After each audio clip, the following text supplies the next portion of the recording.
पूरे मामले को जो सदस्यता रद्द हुई, अडानी पे सवाल हुए, मोदी जी घबरा गए, क्या के ऊपर आपको बहुत जवाब मिल गए। मैं तो ये देख रहा हूँ कि 10 महीने के बाद मोदी प्रधानमंत्री नहीं रहेंगे। उनकी आर्थिक नीति, उनकी जो राजनीतिक नीति है और उनकी सबसे ज़्यादा जो विदेश नीति है वो इतनी कमज़ोर रही है कि हर मामलों में वो फेल हो गए। 10 महीने के बाद प्रधानमंत्री नहीं रहे। और मैं एक बात बताना चाहता हूँ कि देश में पंडित जवाहरलाल नेहरू के बाद से लेकर आज तक 14 प्रधानमंत्री हुए हैं और उसमें अगर हम एक कार्यवाही प्रधानमंत्री भी जोड़ते तो 15 हुए हैं। ऐसा कमज़ोर प्रधानमंत्री, ऐसा भ्रष्टाचारी प्रधानमंत्री ऐसा कभी नहीं मिला है हमारे देश को। जनता जो है अब ऊब चुकी है, गरीब जो है वो मारा जा रहा है। जिस तरह से कीमतें बढ़ती जा रही हैं, पेट्रोल के दाम ले लीजिए, सब्जी के दाम ले लीजिए, टमाटर के दाम जो है 200 रुपये किलो तक आ गए हैं। अब गरीब आदमी जो है इनको छोड़ने वाला नहीं है और मोदी जी को पता है कि अब जो है वो दोबारा प्रधानमंत्री नहीं बनने वाले। यही कारण है उनको राहुल गांधी के ये पीछे पड़ गए। लेकिन हम पूर्व सैनिकों को पूरा विश्वास है कि सुप्रीम कोर्ट जो है हाई कोर्ट के निर्णय को उल्टा कर देगी। और ऐसा होता है तो सबसे पहले कौन रिजाइन करेगा मालूम है? किसने उनकी सदस्यता खत्म करी थी? स्पीकर ऑफ लोकसभा ने। तो अगर सुप्रीम कोर्ट का जो फैसला है राहुल जी के फेवर में आता है और ज़रूर फेवर में आ जाएगा, इसमें हमें कोई संदेह नहीं है, तो सबसे पहला काम होगा वो स्पीकर ऑफ लोकसभा जो है उसको रिज़ाइन करना होगा। और अगर मोदी जी भी रिज़ाइन नहीं करते तो 10 महीने की बात है, इस देश की जनता जो है मोदी को उखाड़ के बाहर फेंक देगी। इसमें हमें कोई संदेह नहीं है। तानाशाही चल रही इस देश में? तानाशाही तो इतनी ज़्यादा चल रही है जो आज तक नहीं हुई। लोग जो है इमरजेंसी के जो है उदाहरण देते हैं, लेकिन हमने इमरजेंसी में 1975 में इमरजेंसी थी। मेरी उस वक्त उम्र 25 साल की थी, मैं उस वक्त फौज में था। ऐसा तो हमने कभी देखा ही नहीं था। बल्कि इमरजेंसी में जो था अच्छा अनुशासन था देश में।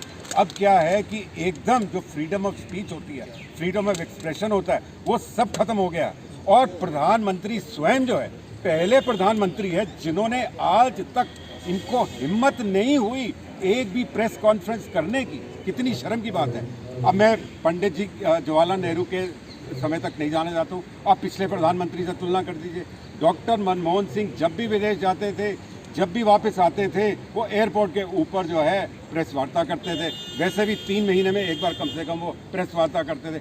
मोदी जी क्यों नहीं प्रेस वार्ता करते? क्योंकि उनको डर है कोई ऐसा कोई सवाल पूछ ना ले जिससे वो जवाब दे ना पाए। और बहुत चीज़ें हैं वो जवाब नहीं दे पाएंगे, वो मैंने आपको बता दिया है। क्योंकि हर उनकी जो नीति है वो विफल हो चुकी है और उनको जाने के लिए कुछ महीने का समय है। आखिरी सवाल पूछना कि आपने जिक्र किया 2 चीज़ों का। आपने कहा कि आर्थिक उसमें फेल हो गई है सरकार और जो एक विदेश नीति है उसमें फेल है। लेकिन अभी भी मोदी जी विदेश में ही यात्रा कर रहे हैं।